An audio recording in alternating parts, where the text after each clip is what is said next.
Assalamualaikum warahmatullahi wabarakatuh. Jumpa kembali dengan Nur Mas Project 19. Hari ini Mushola Al-Kalam memperingati Isra Mi'raj Nabi besar Muhammad Sallallahu Alaihi Wasallam di BBS 2 Cilegon.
Bila mana pada kesempatan malam hari ini yang kami sediakan baik tempat, hidangan kurang berkenan di hati Bapak dan Ibu semuanya, ya hanya inilah kesempatan yang akan datang kita memperbaikinya.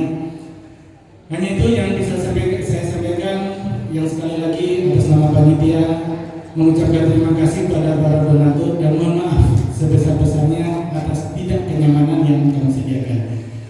Wabillahi taufiq wal hidayah. Assalamualaikum warahmatullahi wabarakatuh. Kami selaku pengurus Mushola Al-Kalam mudah-mudahan pada setiap tahunnya perayaan Islam kita siarkan kepada ibu-ibu dan bapak-bapak. Sekali lagi marilah kita beri sholawat salam kepada Nabi kita Nabi Muhammad SAW. Mudah-mudahan kita mendapatkan barokahnya. Kepada bapak-bapak, ibu-ibu semua yang saya hormati pada malam ini, terutama kepada RT RW yang telah hadir pada malam ini dan kepada para sesepuh. Jawab salam saya, Allah berikan kesehatan selama hidupnya, diberkahi hidupnya, dilapangkan rezekinya, dan diberikan kebahagiaan dunia dan akhirat. Assalamualaikum warahmatullahi wabarakatuh.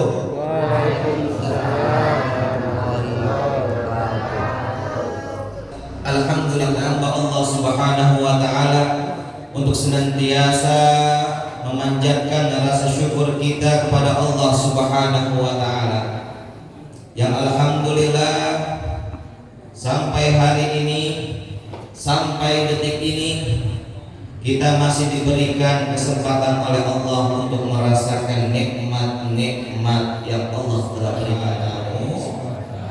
Amin. Salawat serta salam tidak lupa mari sama-sama kita curahkan kepada suri tauladan kita, baginda kita semua, baginda Nabi Muhammad beserta keluarganya, para sahabatnya, dan kita selaku umatnya yang insya Allah nanti fi yaumil qiyamah mendapatkan syafaatul uzma dari Rasulullah sallallahu alaihi wasallam karena kita termasuk pengikutnya. Amin. Amin ya rabbal alamin. Para hadirin jamaah Musalat al-kalam yang dirahmati oleh Allah Subhanahu wa ta'ala, kalau kita mau cerita tentang peristiwa Isra dan Mi'raj, saya kira Bapak Ibu sekalian sudah pada tahu ya. Kalau seandainya ada acara Isra Mi'raj, kita sering dengar ya, yaitu perjalanan dari Masjidil Haram ke Masjidil Aqsa. Kemudian dari Masjidil Aqsa naik ke Sidratul Muntaha. Saya kira Bapak Ibu sekalian mungkin sudah pada sering dengar seperti itu. Namun yang menjadi permasalahannya Bapak Ibu sekalian, kita ini setiap tahun yang memperingati Isra Mi'raj ya, tapi kok musola-musola atau masjid-masjid yang ada di sekitar kita ini masih sepi daripada jamaah. Betul atau tidak Pak? Betul. Coba kalau kita hitung sudah berapa kali selama kita hidup di dunia ini kita merayakan Isra Mi'raj, di mana ya, di situ terjadi Rasulullah Sallallahu Alaihi Wasallam mendapatkan perintah sholat, tapi ya masjid dan musola yang dekat rumah kita ya begitu-begitu saja. Yang azan ya dia, yang qomat ya dia, yang sholat pun dia. Sebetulnya yang salah ini Isra Mi'rajnya atau kita yang merayakan Isra Mi'raj? Bu, Pak, kita ini semangat ya untuk melaksanakan salat yang dimana salat ini adalah perintah langsung dari Allah Subhanahu wa ta'ala, yang dimana perintah ini tanpa perantara dari malaikat Jibril kepada Rasulullah. Artinya apa? Perintah salat ini begitu agung, harus kita laksanakan. Bapak Ibu yang dirahmati oleh Allah Subhanahu wa ta'ala ya, saya ya, akan membacakan firman Allah Subhanahu wa ta'ala yang berkaitan pentingnya bagaimana kita meramaikan atau memakmurkan masjid atau musola-musola yang ada di dekat rumah kita. Ayat ini yaitu surat At-Taubah ayat 16 yang dimana ayat ini sebagai sindiran bagi siapapun yang merasa bahwasanya dia beriman kepada Allah, siapapun yang merasa bahwasanya dirinya sebagai seorang Islam tapi mau melaksanakan sholat. Allah Subhanahu wa ta'ala berfirman, A'udzu billahi minasyaitonir rajim. Bismillahirrahmanirrahim. Innama ya'muru masajidallah man amana wal yawmil akhir wa aqama as-salat wa ata az-zakah wa lam yakhsha illa Allah fa'asa ulaika ay yakunu minal muhtadin. Shadaqallahul azim. Kata Allah Subhanahu wa taala, wahai hambaku, ketahuilah hanya orang-orang yang beriman sajalah yang mau memakmurkan rumah-rumahku, yang mau melaksanakan sholat dan mau melaksanakan zakat. Artinya apa, Bapak Ibu sekalian? Artinya ya, bagi siapa yang merasa bahwasanya dirinya beriman kepada Allah, yang merasa dirinya sebagai seorang muslim tapi tak mau melaksanakan salat, tapi tak mau memakmurkan masjid, mohon maaf kata Allah Subhanahu wa taala, yang hanya mau dan meramaikan rumah-rumahku kata Allah, yaitu hanyalah orang yang beriman. Dan ini sindiran buat kita semua. Jangan sampai ketika kita pulang dari sini tidak menambah semangat kita untuk melaksanakan sholat dan melaksanakan meramaikan rumah-rumah Allah Subhanahu wa ta'ala. Namun yang menjadi pertanyaan besar Bapak Ibu sekalian yang dirahmati oleh Allah Subhanahu wa ta'ala, dulu ketika Rasulullah Shallallahu alaihi wasallam mendapatkan perintah langsung dari Allah untuk melaksanakan sholat, Rasulullah Shallallahu alaihi wasallam mampu menaklukkan kota-kota atau kerajaan-kerajaan besar yang ada di seluruh dunia setelah beliau mendapatkan perintah sholat.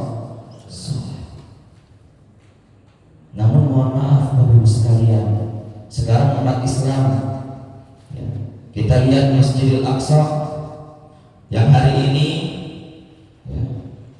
kita selaku umat Islam belum bebas bisa berangkat ke sana. Kalau Masjidil Haram alhamdulillah Pak ya terjaga, ya, aman, bersih, ya, bahkan ber-AC. Kapanpun kita mau pergi ke sana, selagi uang kita cukup maka kita bisa berangkat. Namun bagaimana dengan Masjidil Aqsa? Kenapa Masjidil Aqsa itu berada di bawah tangan orang-orang Zionis? Kenapa Masjidil Aqsa ini Pak Ustaz berada di bawah tangan-tangan orang yang memusuhi agama Islam dari kalangan Yahudi? Maka jangan pernah kaget Bapak Ibu sekalian, meskipun kita sebagai umat terbanyak kedua di dunia ini, tapi banyaknya kita belum bisa membebaskan Masjidil Aqsa.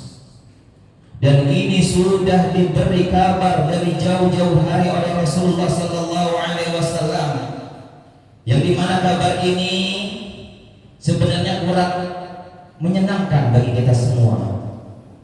Apa kata Rasulullah? Ya. Yushakul umamu antada alaikum kama antada al-akalatu ila is'atiha. Wahai umatku, ketahuilah suatu nanti kalian akan menjadi bahan perebutan bagi pemangsa-pemangsa kalian. Wahai umat Islam, ketahuilah kalian nanti akan menjadi objek rebutan bagi pemangsa kalian. Maka kemudian para sahabat pun langsung bertanya kepada Rasulullah, ya Rasulullah, amin qillatin nahnu yaumaidin ya Rasulullah. Wahai Rasulullah, kok bisa kita nanti menjadi bahan rebutan bagi pemangsa-pemangsa kita, bagi musuh-musuh kita? Apakah pada saat itu jumlah kita sedikit ya Rasulullah? Apakah pada saat itu jumlah kita tak banyak ya Rasulullah? Apa jawaban Rasulullah Sallallahu Alaihi Wasallam? Oh tidak, jumlah kalian tidak sedikit, bal antum katsiratun, melainkan jumlah kalian begitu banyak.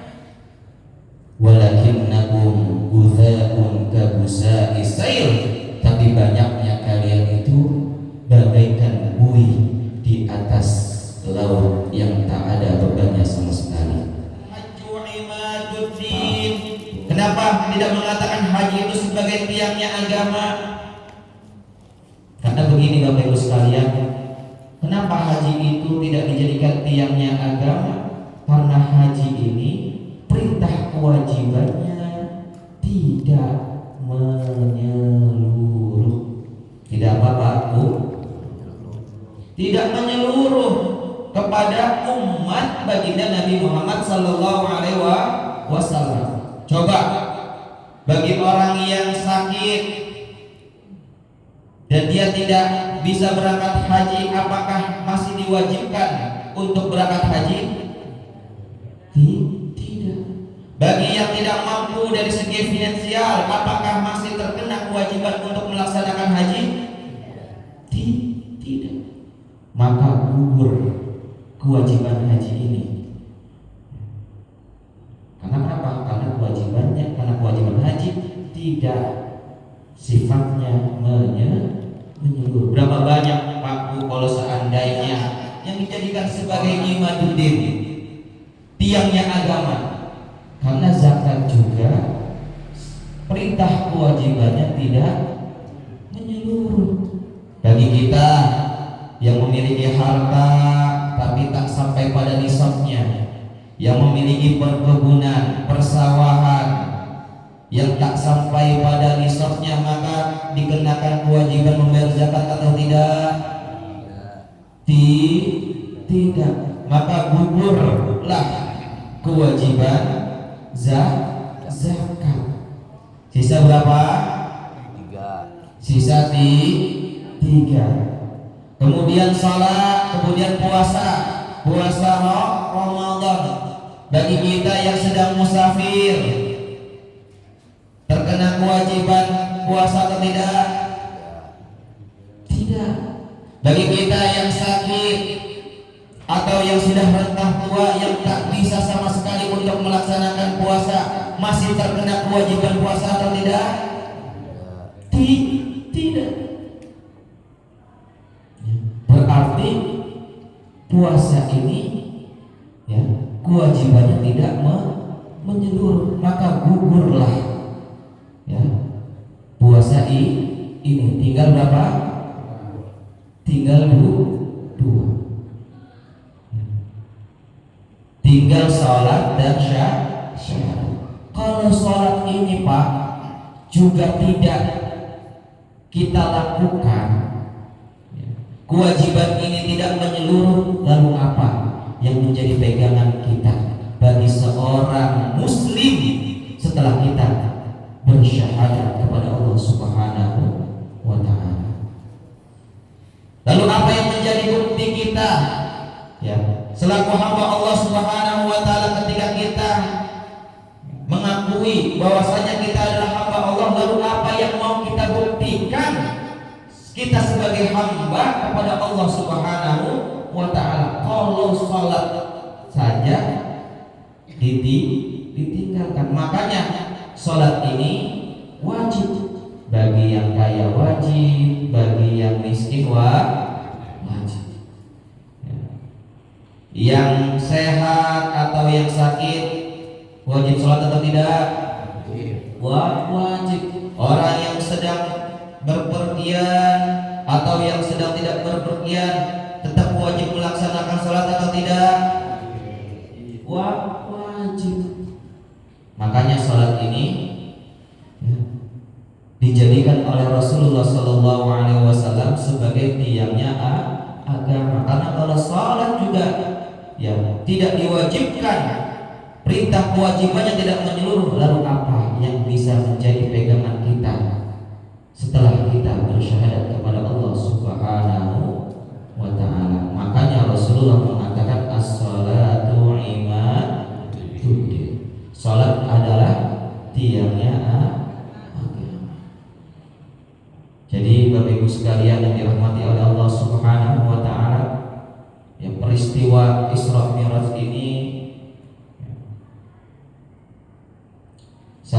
satu peristiwa yang mengingatkan kita betapa pentingnya untuk melaksanakan sholat. Jangan sampai ya kita mencoba atau ya sekali-kali meninggalkan sholat. Karena sholat ini Pak Bu, kalau kita tinggalkan, masya Allah, nauzubillahi min dzalik, dosanya luar biasa. Ya. Bagi orang yang sering lalai, bagi orang yang tidak mau mendirikan sholat, ya, itu balasannya Pak Bu langsung dari Allah Subhanahu wa Ta'ala. Di dalam Al-Quran digambarkan orang-orang yang berada di neraka Saqar. Ya. Jadi orang-orang yang tak mau mendirikan sholat, yang sering lalai mendirikan sholat, maka dia tempatnya di neraka apa Pak Bu? Saqar. Di dalam Al-Quran diceritakan masalakakum fi saqar. Ya. Ketika itu orang-orang yang berada di dalam neraka Saqar itu ditanya, apa yang menyebabkan kalian masuk ke dalam neraka Saqar, wahai orang-orang yang ada di dalam neraka sana? Lalu apa yang dijawab oleh orang tersebut? Lam naku minas musallin. Ya.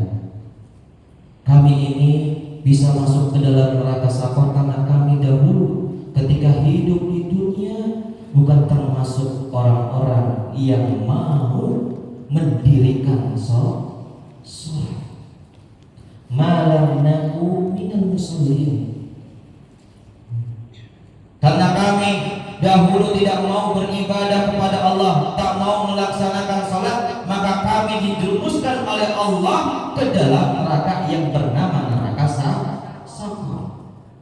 Kullama nadiyat juluduhum baddalnahum juludan ghairaha liyadhuqul adab.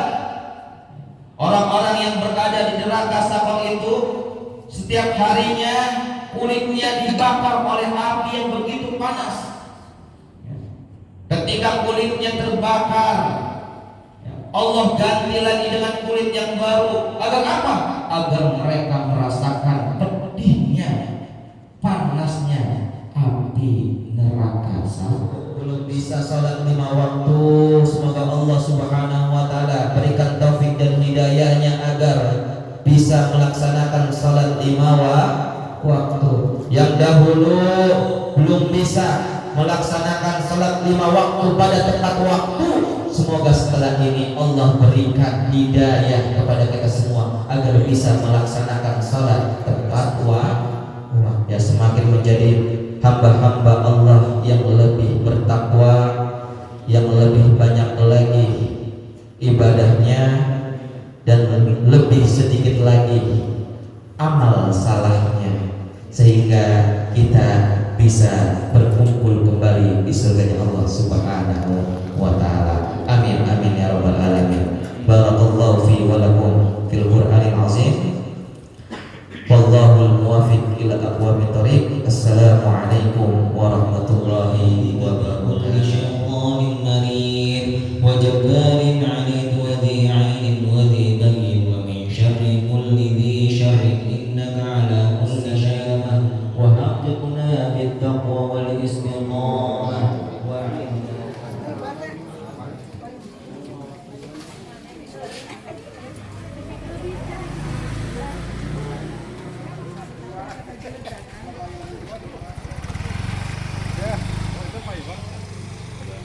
Alhamdulillah selesai sudah peringatan Isra Miraj Nabi besar Muhammad Sallallahu Alaihi Wasallam di Mushola Al-Kalam BBS 2 Cilegon. Pesan yang disampaikan Pak Ustadz Yai Haji Abid Zakaria LC, yaitu sholat merupakan tiang agama. Barang siapa yang meninggalkan sholat berarti meruntuhkan agama. Terima kasih, subscribe-nya. Assalamualaikum warahmatullahi wabarakatuh.